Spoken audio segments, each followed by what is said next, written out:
For today's video guys, nandito na naman tayo sa ating alagang baka. Bali lilinisin pala natin yung mga damo dyan na nakakalat.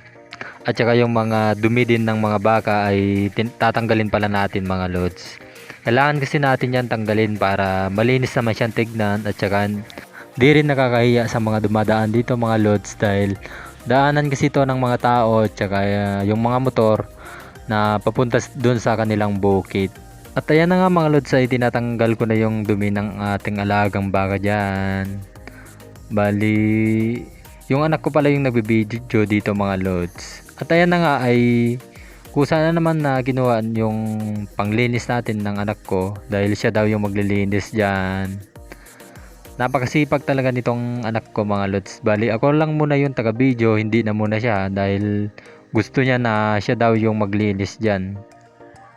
At nilapag ko na lang pala yung cellphone ko dito mga lods dahil busy yung anak natin dito kaya ayaw tayong videohan. Kailangan talaga natin tanggalin tong mga damo-damo para malinis naman siya tignan. At katumba pa yung ating camera dito mga lods.